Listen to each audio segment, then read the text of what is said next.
Welcome to worship at First Presbyterian Church in Bend, Oregon. My name is Whitney, and we are so grateful you've joined us. We are a community shaped by what we call Spacious Christianity, a faith wide enough for difference, honest enough for questions, and kind enough for the full truth of our lives. Here, doubts are not disqualifiers. Questions are not threats. They're invitations into deeper faith and more authentic connection.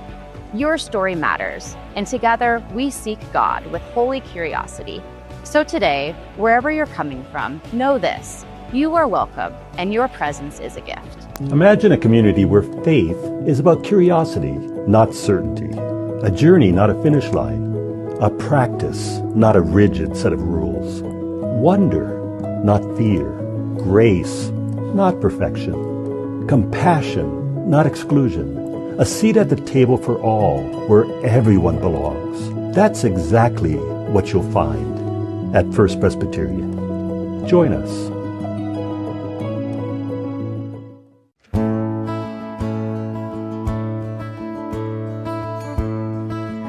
Every day we go to war again. We assume we know so much more than them before we hear what they have to say. Headline breaks and we start to hate again, calling them names again. We give our peace away. I hope they see it, 'cause I wanna see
It's all around you.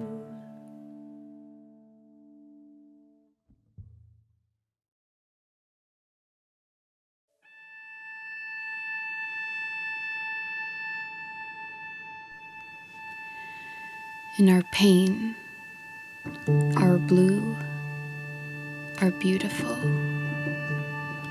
our hard, our messy, our ugly, our struggles and our joys, God is with us.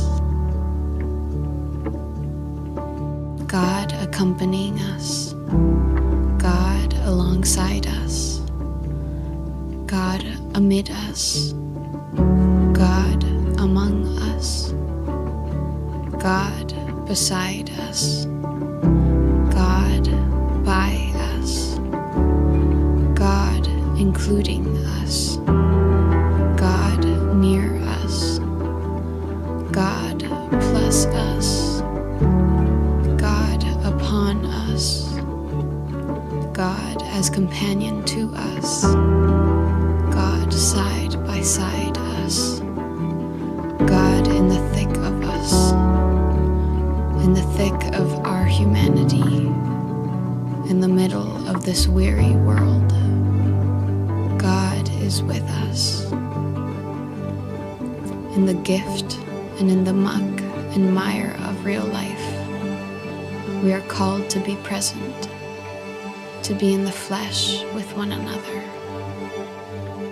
accompanying others, alongside others, amid others, beside others, by others, for others, including others, near others, a companion to others, side by side with others, in the thick of others.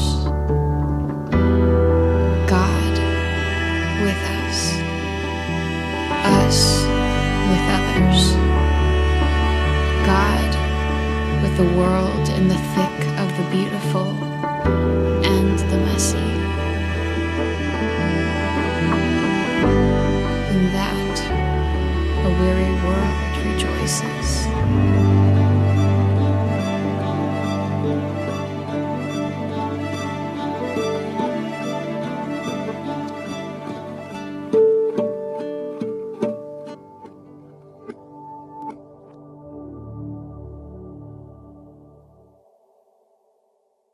Good morning. I've been asked to chat with you about creativity through the lens of spirituality and that of a writer, and share a little bit about how God has intervened in that journey. I'd add the lens of a storyteller because that's what I think I do, but that's what you do too, because stories are the most powerful way we have of organizing human experience. When William Faulkner accepted the Pulitzer Prize in 1954, he said that the only stories worth a writer's blood and sweat and tears were stories of the human heart in conflict with itself. Willa Cather, who also won the Pulitzer, says the stories that engage writers, and I would add readers, are based on the experiences that we had before 15. One of my favorite stories comes after the Israelites have wandered for 40 years and have crossed into the Promised Land. Their leaders make them sit down and go over all the stories about what God had done in their lives. They did this, I believe, because they not only knew that stories, told or written, are the way we transfer culture from one generation to another. It's why we repeat stories at weddings and reunions and funerals. But I think those leaders also understood that until we find the meaning in the stories of our lives, that we're destined to wander in the wilderness, even though we're in a promised land. Stories come in all shapes and sizes. Even coping saws can be a story. How the saw is used to fit tight things into places like a cabinet into a corner. But what gives this coping saw its name is the blade. It's very strong, but also very flexible. If it was too strong, it would splinter what you're trying to fit. And if it's too flexible, it will leave gaps. In order to cope, one needs both strength and flexibility. My husband told me that story, and I thought that was one of the most creative things for a carpenter to share with a mental health person. Based on the lives, I mostly write stories based on the lives of actual historical women. And people will bring me story ideas about their great-grandmother or their father, and these are wonderful stories of remarkable people. And I tell them, you should write that story. If that story calls my name, I know that I learned something about myself that I otherwise wouldn't learn. But I wouldn't learn what you would learn, because you are the keeper of that story. Every book I've written I thought was about this person or that person, but when I'm finished, I sit back and say, oh, that's why I was supposed to write this story. This is the comfort for me. People ask if I always wanted to be a writer, and I did not. I wrote wretched little poems when I was younger. Words fascinated me. Maybe I wanted to be a poet. And then in the 3rd grade, I wrote a play for George Washington's birthday, and I cajoled my little classmates into memorizing lines. Afterwards, my teacher took me into the teacher's room, the inner sanctum, and told me, you have a gift. It's a thread to follow your whole life. Unfortunately, she didn't tell me what the gift was. Maybe bossing my classmates around? When I was 16, I won a statewide contest with the subject, What Jesus Means to Me. The contest was sponsored by the Methodists in Wisconsin. This was before my Catholic, agnostic, atheist, Buddhist, evangelical, Lutheran, and Presbyterian phases. Spiritual exploration has been an important part of my life. I actually didn't see any connection to writing that essay as a part of that journey, more that the subject matter is what earned me that prize. Teachers would kindly compliment me about my writing, but they also suggested that I was a good listener and could walk beside troubled classmates with compassion. I wrote an advice column in our school newspaper. As part of the requirements of to go to the University of Wisconsin, freshmen were required to take 2 semesters of composition writing. I was bumped out after the first term and told that they had nothing more to offer. Still not thinking writing was my forte, I became involved in counseling instead, eventually earning a master's degree in clinical social work. That degree brought me west, following my sister's family. I worked in Central Oregon and the reservation, developing programs for families who had children with disabilities. I met and married my husband, Jerry, and became the director of the Deschutes County Mental Health Program. Here I learned that words have power, because I'd write to legislators and state personnel about policy concerns, and they would call me and say, no one ever explained it like that. We need to address the issue. How can we help? Then, during my time as an administrator, I applied for a month-long seminar titled Maintaining Creativity Within the Bureaucracy. It was sponsored by the National Endowment for the Arts and the University of Maryland. I was one of 15 people chosen nationwide. And what I learned there was that I wasn't particularly creative in the arts, which is what I always associated creativity with. But that creativity revealed itself in my ability to see the strengths in others, to make spaces for their creativity to blossom, and as a result, create unique and compassionate solutions to problems affecting the mental health system. Then my life took a major turn. My husband had always wanted to homestead, to find property that had a year-round stream, a longer growing season than Central Oregon had, and was remote. His 21-year-old son had died, and I think he was driven to blend his creativity as a builder, engineer, innovative problem solver by attempting to live fully, maybe off the grid. I'd read stories of frontier women, but I didn't want to be one. Still, in the nickel ads, between used washing machines and trucks for sale, we found 160 acres of remote acreage with rattlesnakes, 12-foot-tall sagebrush, rocks, and the promise of a spring on the lower John Day River. Think Condon country.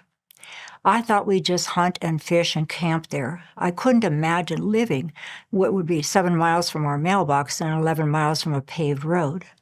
The Reptile Road twisted 800 feet above the river with no guardrails. It was unrealistic.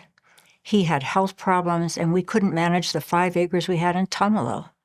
The last thing I said to him before I left for a women's retreat was, "We are not moving to the land," and he agreed. Yet everything that happened that weekend in Seaside under the umbrella of faith said to me, go to the land. Step out on a cloud of faith and believe you won't fall through. I've often wondered about the voice of that inner voice of God or the whisper of the Holy Spirit. I've come to accept that if it's something I want, that inner voice that says, eat that chocolate, chocolate is good for you, that chances are that isn't the voice of God. But if that presence says something that is the exact opposite of what I imagine I wanted, perhaps that is the Holy Spirit intervening in my life. This was how that voice affected me, a total turnaround. When I got back, I told Jerry. He was delighted, of course, and I wrote up an ad to sell the house. But because I was still wary about what I really felt and what I'd really heard, I told Jerry if we get a cash offer, I'll know it was a thread we should follow. This was 1982, during that recession, and this is where Ephesians 3:20 moved into my days.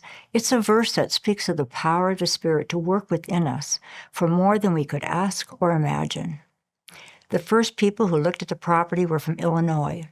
They made us a cash offer, and more, they asked us to stay in the house, for 2 more years, rent-free, until they retired, giving us time to get permits and begin our adventure. I was still concerned about what I would do there. My gift, as I saw it, was managing people, counseling. This homesteading would be Jerry's world. In asking for guidance and the anxiety I had, that still small voice spoke once again, saying, right. Once again, the farthest thing from my mind. But trusting, I took a class at COCC, which was taught by Bob Welch. He was actually the editor of the sports edition of the Bulletin at the time. He's gone on to write many books, and we've taught writing classes together. He's a wonderful writer, a great human being, and a man of faith. One day, he asked me to stay after class and said he didn't know why I was so anxious. You have a gift. I think you could sell some of these essays. And I did, writing for a variety of magazines and newspapers like Private Pilot and the Oregonian, Sports Afield, and Christian Women Today, before we ever moved. Perhaps I could make a little money to help our homestead experience, I thought. Homesteading, it turns out, is very expensive. The phone line we had to dig 7 miles had to be done twice. We had to build roads, and it took days to harness the spring. We were hemorrhaging money. I'd taken out my PERS when we moved. We'd sold everything and put it into the property. My PERS then came from desperation. This is not unlike the arc of a story, where one begins excited with the idea of the novel I'm writing, and halfway through, I'm sure I've made a huge mistake, and no one will give up cleaning their toilets to read what I've written. And finally, I learned to live with what it is, and maybe it isn't too bad. But we don't know that when we start out. Within days of my desperation, wondering if I'd misunderstood that still small voice, I received a letter from a former colleague asking if I could help set up an early childhood program on the reservation. I'd always wanted to work again with the indigenous community, but it was a 2.5-hour commute.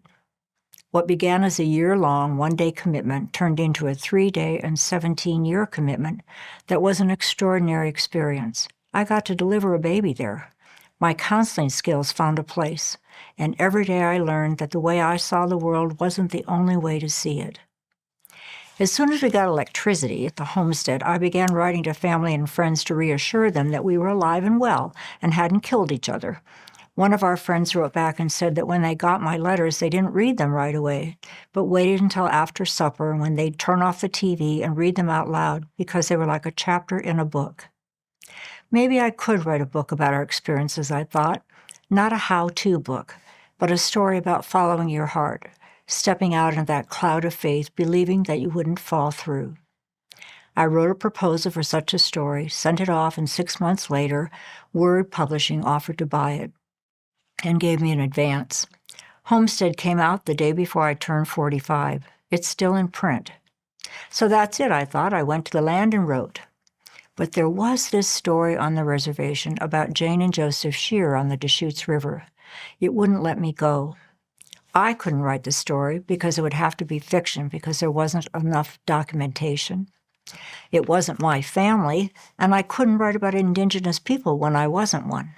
I had a dozen excuses until Jerry said, if you think it's a great story, you should just write it down. And if people don't like your version, they can write their own. Well, when would I do this, I thought. I was commuting, we were homesteading, and I was staying at the reservation 3 days a week. We were clearing sagebrush and planting crops. But between 4 and 7 in the morning, I decided all I'd been doing was sleeping. So I made the commitment to set the alarm for 4 and be at the computer by 5 a.m. and write for 2 hours. The next day, we went to a historical society meeting, and I sat next to a man who asked me what I did. "I'm a writer," I said, the first time I'd ever made that claim. When he asked what I was working on, I told him I was writing the story of Jane and Joseph Shearer and their life with the Wasco, Warm Springs, and Paiute people. I had not yet written one sentence, but I had done the hardest work because I'd made the commitment. And he said, "You should meet my cousin. She owns the property their original homestead was on, and I'm sure she'd let you walk there." And she did. The 18th century lyricist Von Goethe says that what matters is the commitment to that thread.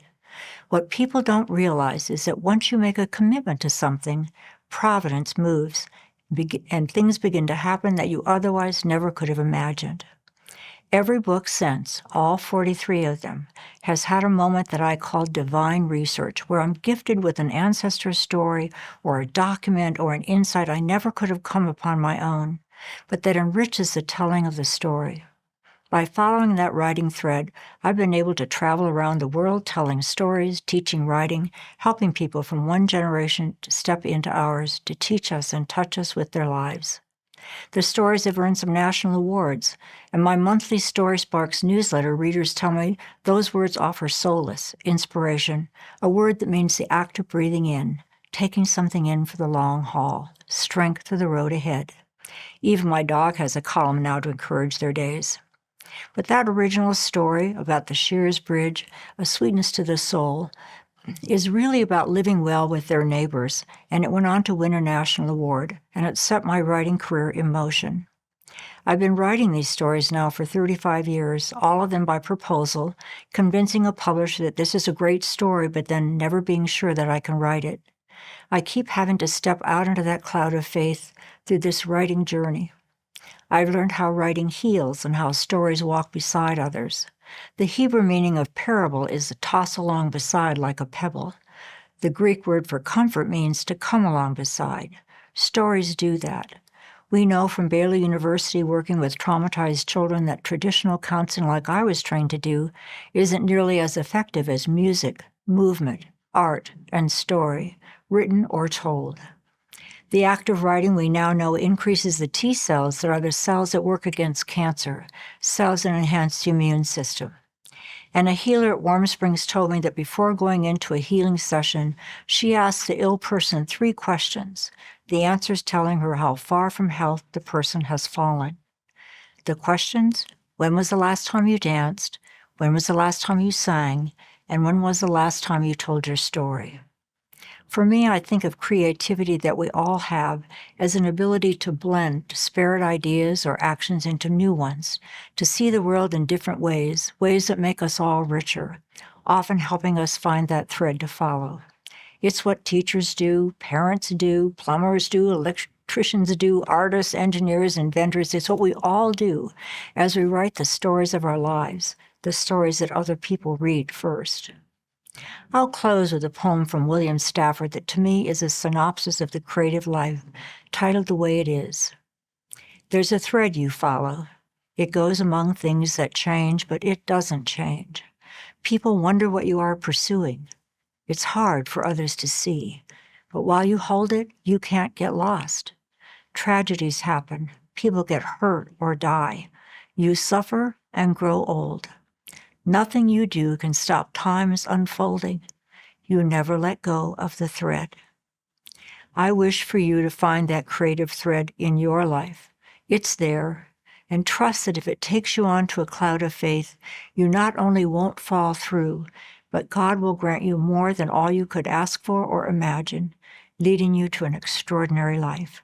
Thank you for listening.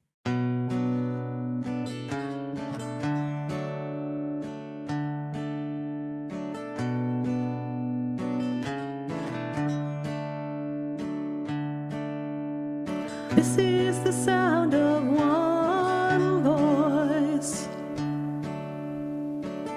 one spirit, one voice, the sound of one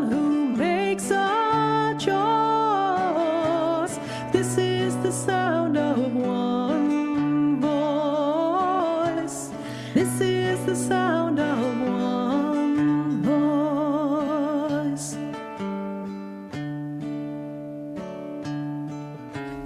This is the sound of voices too. The sound of me singing with you, helping each other to make it through. This is the sound of voices too. This is the sound of voices too.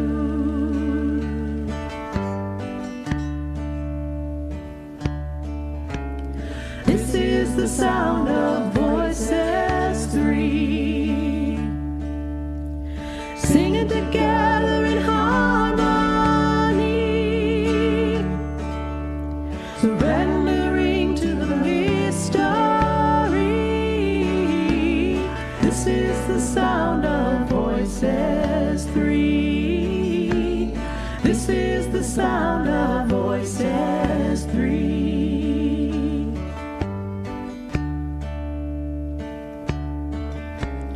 This is the sound of all of us, singing with love and the will to trust. Leave the rest behind and we'll turn to dust. This is the sound of all of us. This is the sound of all of us.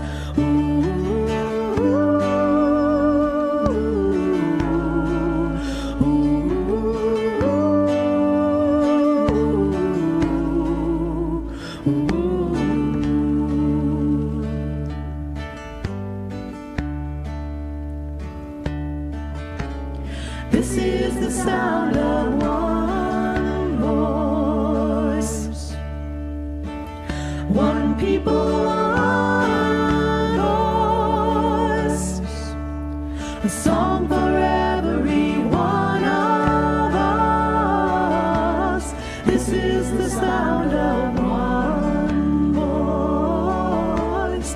This is the sound of one voice.